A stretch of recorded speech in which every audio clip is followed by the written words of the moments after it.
to our video series that we do, Speeches and Stories, Lyrics and Letters.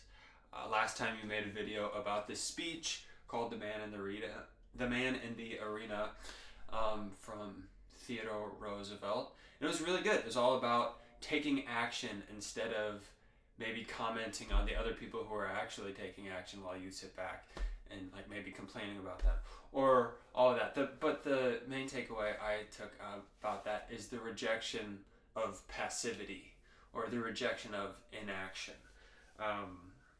because that is such an important part of life, and I think it's a nuanced thing that I'd like to maybe unpack just a bit, but I wanted to share a couple quotes. One quote really from Mark Manson, the guy who wrote The Subtle Art of Not Giving an F asterisk CK, I think is the, anyway, you know the book probably. But one quote from him is, "The only failure is not trying, the only rejection is not asking, the only mistake is not risking anything." And those are inspiring words. They really motivate someone to take action. And I'm wanting to reflect on those words in my life and like, what things do I need to take action? What avenues of opportunity have I not pursued because I was too afraid to ask or too afraid to try?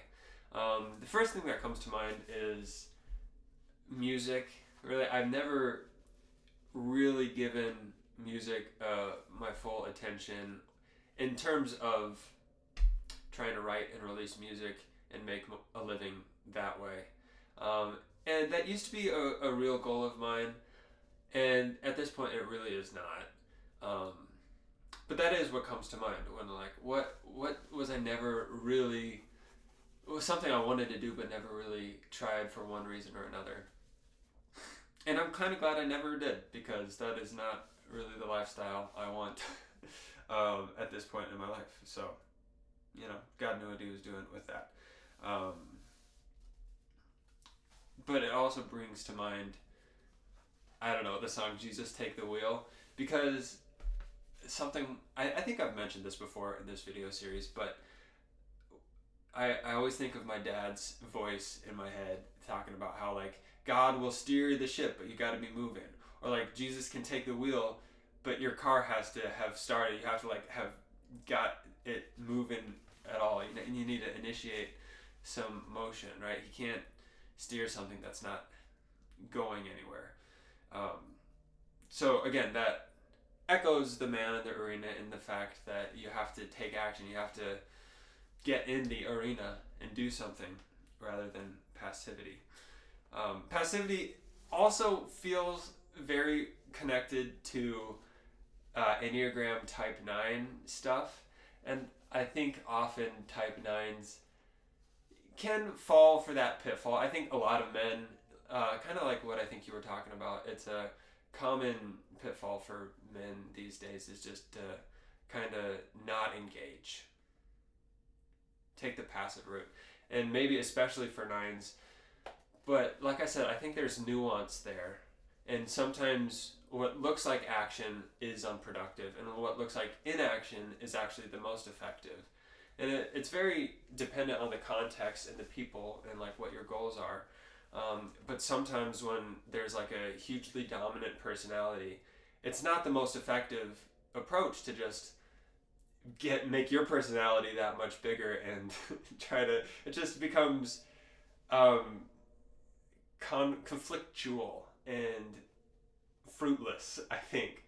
Whereas maybe you let them burn themselves out a little bit, and then the wisdom of your side of things has more room to reveal itself afterwards, or something like that. There's nuance to what might look like passivity and that kind of thing, which I find interesting and important and compelling and cool. Anyway, I'm going to get into my letter today. This is kind of, I think I'm going to do it back in the style of the first video I ever did for this series, which was a letter from Seneca to Lucilius, where I read the whole thing and then kind of unpacked it line by line.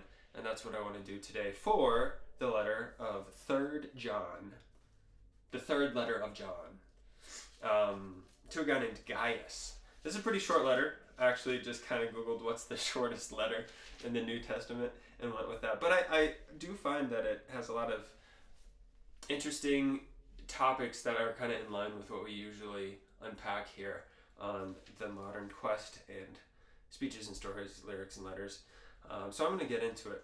One full reading and then an unpack thought for thought. So, the elder... No, sorry. I was going to start to unpack. This is just a straight read, sorry. The elder to the beloved Gaius, whom I love in truth. Beloved, I pray that all may go well with you and that you may be in good health as it goes well with your soul. For I rejoiced greatly when the brothers came and testified to your truth, as indeed you are walking in the truth. I have no greater joy than to hear that my children are walking in the truth. Beloved, it is a faithful thing you do in all your efforts for these brothers, strangers as they are, who testified to your love before the church. You will do well to send them on their journey in a manner worthy of God, for they have gone out for the sake of the name, accepting nothing from the Gentiles. Therefore we ought to support people like these, that we may be fellow workers for the truth. I have written something to the church, but Diotrephes, who likes to put himself first, does not acknowledge our authority. So if I come, I will bring up what he is doing, talking wicked nonsense against us. And not content with that, he refuses to welcome the brothers, and also stops those who want to and puts them out of the church. Beloved, do not imitate evil, but imitate good. Whoever does good is from God. Whoever does evil has not seen God. Demetrius has received a good testimony from everyone, and from the truth itself. We also add our testimony, and you know that our testimony is true. I had much to write you, but I would rather not write with pen and ink. I hope to see you soon, and we will talk face to face. Peace be to you. The friends greet you. Greet the friends, each by name. I think that's a fun ending. The friends greet you. Greet the friends. But yeah, let's get into it. So, the elder to the beloved Gaius, whom I love in truth. Right off the bat, there's a lot of affection. And I think that's something that I really appreciate about modern, contemporary male friendships that I don't think was super present even 20 years ago. But I know, among me and my friends, we're totally comfortable saying, I love you, or I love in truth. I don't know, whatever the modern translation, the modern parallel of what John is saying to his friend Gaius here. I think that's special and deep. And there's some pockets in our culture that I'm sure are not okay with that. They'd be like, oh, gay, you love your friend? Fellas, is it gay to love your friends? No. I don't think so. Anyway, that's just verse 1. Beloved, I pray that all may go well with you and that you may be in good health as it goes well with your soul. Praying for your friends' good health is a great thing to do. John does it. I think it's great. And he kind of draws the parallel that good health goes well with your soul. To me, that means I hope that you are healthy so that you can also have good mental health and emotional health and the ability to spread goodness and joy rather than being so drained of energy that you can't really contribute. I think that's a good thing to pray for. And so I pray for that for you, Dylan, my friend, whom I love in truth. For I rejoiced greatly when the brothers came and testified to your truth, as indeed you are walking in the truth. I have no greater joy than to hear that my children are walking in truth. So there's this concept, walking in truth. I guess he later draws the comparison to this guy, Diotrephes, who is not walking in truth. But I think what's happening here in verses 3 and 4 is just a good reminder that the people that you have cared for and invested in both relationally and spiritually, when they're doing well, when they're following God, it's a beautiful thing. And I want to experience that more, selfishly, but also for those people in my life who I would hope to invest in. I do want to see that happen. For my son Lewis, there's a lot of people who I pray for and care about and want to invest in. Our cousin Randy comes to mind. My friend Brendan, who I maybe I've talked about, I don't know, but we talk a lot about spiritual things and life and marriage and things like that. And when they're doing well, it does bring me joy. And I want to be intentional about that, at least as far as it depends on me. Verse 5, beloved, for the, what is this, the third time he calls Gaius beloved? And beloved, I know I kind of went back and forth when I read this the first time. I still don't know what to say. What do you say, Dylan? What do you say, commenters? Beloved, blessed, blessed? What do I do? I'm lost. Anyway, beloved, it is a faithful thing you do in all your efforts for these brothers, strangers as they are, who testified for your love before the church. You will do well to send them on their journey in a manner worthy of God. What jumps out to me is doing faithful work and investing in people, even when they're strangers. Like he said, strangers as they are.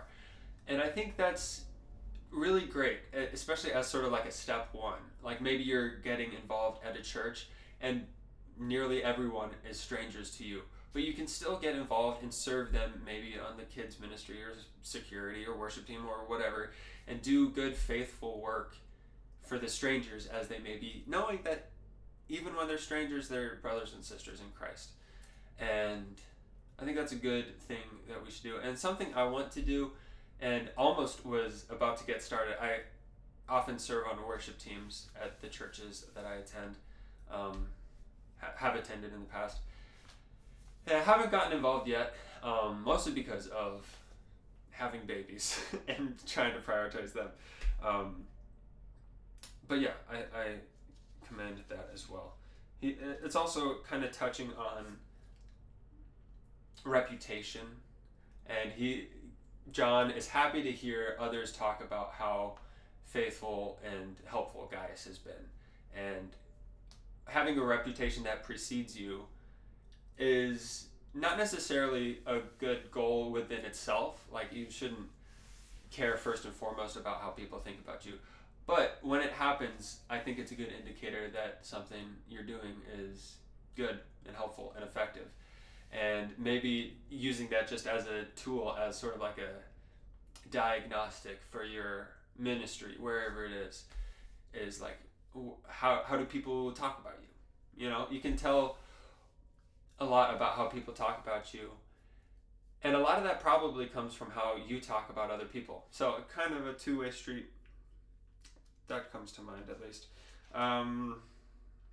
Let's see. For they have gone out for the sake of the name, accepting nothing from the Gentiles. Therefore, we ought to support people like these, that we may be fellow workers for the truth. So yeah, I think he's talking about missionaries going out and doing good work, accepting nothing from the Gentile, and like not trying to be taken care of by the people that they're there to serve and minister to. And he's saying, like, yeah, we should support them. We should, I don't know, support missions, support your local church and the missionaries that they are funding, because that way we can be fellow workers for the truth. I like that title, Workers for the Truth. What work are you doing for the truth? What work? I mean, it's a good question to just ponder and consider. I think we're doing some good work for the truth here at Modern Quest.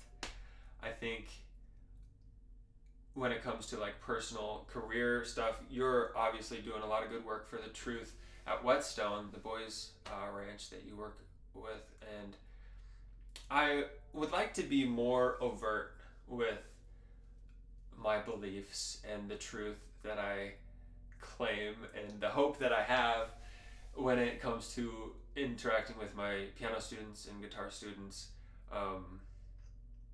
I think I need to give more thought to that and figure out ways that aren't like obtrusive and like, I don't know, heavy-handed, but yeah, I want to do that more intentionally as well. Keep me honest. Check up on me if you want to. Anyway, verse 9, I have written something to the church, but Diotrephes, who likes to put himself first, does not acknowledge our authority. So if I come, I will bring up what he's doing, talking wicked nonsense against us. And not content with that, he refused to welcome the brothers, and also stops those who want to, and puts them out of the church. Diotrephes is a scallywag, a scoundrel, no good, rotten dude. Seems like. And that's something that I think is always going to be the case in churches. In any community, there's going to be some bad apples. And knowing how to handle that is sometimes tricky. But the model that John presents to us here is that he will bring it up, right? He's not going to ignore it. He's not going to... A lot of examples come to mind of situations where maybe there's an abusive pastor, but the elders want to cover it up so that the gospel can still be presented on Sunday, and that maybe there will be damage done by exposing what's going on behind the scenes. But that's absolutely whack. The damage has been done by the pastor. Talking about it is not going to diminish the truth of the gospel, because it's not dependent on the pastor. It never was. And if it seemed like it was, then there was something wrong to begin with that you shouldn't have been defending by covering up the abuse. Anyway, I get heated. Talk about it. Expose it. That's good. I'm all for that. Anyway, that's what John says. Like, I'm going to do it. If I get there and he's still acting up, I'm talking about it. Just wait. And I think that's great for John. Beloved, for the fourth time, do not imitate evil, but imitate good. He's saying don't stoop to Diotrephes' level. Do what you believe in, right? I think that's often a temptation, which is like justifying, like, oh, he's doing it, why don't I? And that's just like this classic whataboutism that I think is too common, even among Christians. We do it, like, oh, you do it, I'll do it, I'm fine, whatever. Don't stoop to their level. Don't base your actions or reactions off of other people. Do what you believe is right. Stick to your guns. I'm passionate about that as well. Anyway, whoever does good is from God. Whoever does evil has not seen God. That feels like a pretty blanket statement. I'd be interested to hear your take on the blanketness of that statement. Anyway, verse 12, Demetrius has received a good testimony from everyone and from the truth itself. Who's Demetrius? I don't know. Let's see. Actually, there's a note here. Normal postal service could not be entrusted with Christian correspondence like this letter, so someone like Demetrius served as courier. Phoebe probably served this function in delivering Romans, and Tychicus likely hand-carried Ephesians and Colossians. So I guess he was just a trusted guy who delivered this letter to Gaius. Demetrius has received a good testimony from everyone and from the truth itself. We also add our testimony, and you know that our testimony is true. So Demetrius, as well as John and the people he's with in that moment, are all kind of encouraging Gaius, be like, stand up, stay stay strong for truth in the face of this Diotrephes guy. Even though there's opposition, confrontation, stand up, expose it, address the issue. Don't ignore it. Be an example of someone who fights the fight for good, takes on hardship in the name of justice. I think that's important. And again, similar to your man in the arena thing, it means taking action. Understanding that sacrifice is necessary for the greater good. Sacrifice, in this case, being like comfort zone. Sacrifice your comfort zone. It's whack. Staying in your comfort zone is rarely good or a thing that will provide growth or healing or advancement or anything. And maybe I'm a hypocrite. Maybe I too often stay in my comfort zone. I think that's probably true, and I want to figure out what that means for me in my life.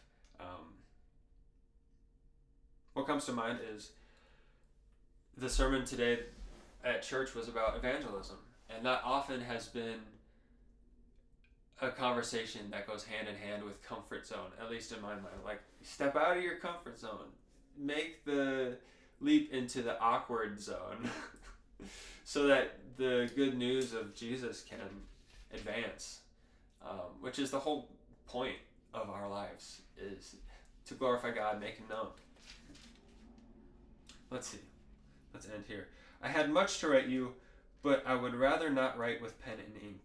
I hope to see you soon and we will talk face to face. Man, I get that. I hate texting. That's what this is like for me. Like, people are texting me. I gotta use my thumb. I like talking.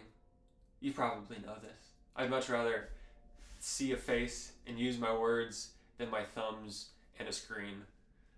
It just is more emotionally authentic and efficient and less of a hassle. A lot of my life, I feel like I am thinking about how much of a hassle is this gonna be, which maybe again ties into that activity versus passivity. But yeah, so it's all very similar stuff. Last verse here. Peace be to you. The friends greet you. Greet the friends, each by name. The friends greet you, aka I'm sure Hannah and Lewis and Cosmo and the cats say hello. And greet the friends that are in your house by name from me. So tell Crystal hello, and the dogs, Luna and Winston. I know their names. Tell them all hello, and even the people I don't know, if you want to. That would be funny. Anyway, hope you're doing well. I hope to hear from you soon in the form of a video or text or whatever. And yeah, God be with you. SDG. See ya.